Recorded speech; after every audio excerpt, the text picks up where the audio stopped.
C. ఏంటిది? Vitamin C అద్భుతమైనటువంటి result తీసుకొస్తుంది. ఇలా మొత్తం పొల్యూట్ అయింది బాడీ పొల్యూట్ అయినప్పుడు ఏమైందంటే మనకు జ్వరం రావడము, జలుబు రావడము, దగ్గు రావడము, తర్వాత త్వరగా మనము సిక్ అయిపోతాము, అలసిపోతాము, తర్వాత నీరసించి మనం ఇంకా మిస్టేక్ చేసుకుంటే అది బ్రెయిన్ కూడా ఎక్కే అవకాశం ఉంటే ప్రమాదం పెద్దగా అయితే దొరుకుతుంది. అప్పుడు ఏం చేయాలంటే మన విటమిన్ సి అని మన వెస్టేజ్లో దొరుకుతుంది. మన వెస్టేజ్లో ఎవరి వెస్టేజ్లో? మన వెస్టేజ్లో దొరుకుతుంది. ఈ విటమిన్ సి ని నాలుక కింద భాగంలో నాలుకని పైకి లేపి 2 సార్లు స్ప్రే చేసుకోవాలి. సో 2 సార్లు స్ప్రే చేసుకుంటే మనకి ఏమొస్తుంది అంటే విటమిన్ సి అనేది నీట్ గా వస్తుంది. ఇప్పుడు ఫర్ ఎగ్జాంపుల్ నేను తీసుకుంటూ డెమో చేయడం వల్ల ఇలాంటి అవకాశం దొరుకుతుంది. సో రైట్, తర్వాత ఒక 2-3 మినిట్స్ లేదా 1 మినిట్ గ్యాప్ ఇచ్చి మళ్ళీ రెండోసారి స్ప్రే చేసుకోవాలి. ఓకే, స్ప్రే చేసుకున్నాక ఒక 10 మినిట్స్ దాకా ఏం తినకూడదు, ఏం తాగకూడదు, మన బాడీకి అబ్జర్వ్ కావాలి.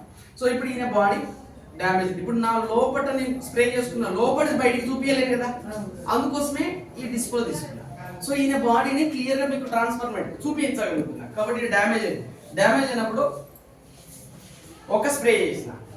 ఓకే, స్ప్రే చేసిన తర్వాత ఈయన బాడీ ఎలా రికవర్ అవుతుంది? వావ్, ఒకసారి క్లాప్స్ ఇస్తామా?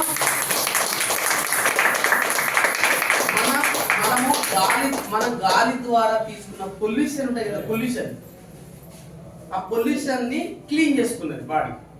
ఇప్పుడు మళ్ళీ మార్కెట్ లోకి వెళ్ళిండు అనుకో, ఈ పర్సన్ మళ్ళీ మార్కెట్కి వెళ్ళినప్పుడు మళ్ళీ గాలి తీసుకుంటాడు కదా, మళ్ళీ పొల్యూషన్ కారకాలు లోపలికి పోతాయి కదా.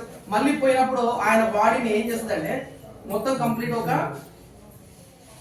24 అవర్స్ దాకా ఆయన బాడీని రీఫ్రెష్, ఏదొచ్చినా ఇప్పుడు నేను స్ప్రే చేసుకున్నా 24 గంటలు గడిచేదాకా నా బాడీలో పొల్యూషన్ కారకాలు ఏమొచ్చినా కూడా తట్టుకోగలుగుతా అన్నట్టు, ఎందుకంటే ఎప్పటికప్పుడు క్లీన్ చేస్తుంది అది. సో ఇప్పుడు చూడండి ఒకసారి, ఫెంటాస్టిక్, క్లియర్ అయిందా లేదా? సో ఇలా మన వెస్టేజ్ లో అన్ని ప్రొడక్ట్స్ డెమోస్ ఉంటాయి. సో ఇలా మీరు బిజినెస్ ప్లాన్ ఎక్స్ప్లెయిన్ చేయండి, ఇలా ఒక ప్రొడక్ట్ డెమో చూపించండి, అయిపోయింది. Yes or no? So class పెట్టడం ఒకసారి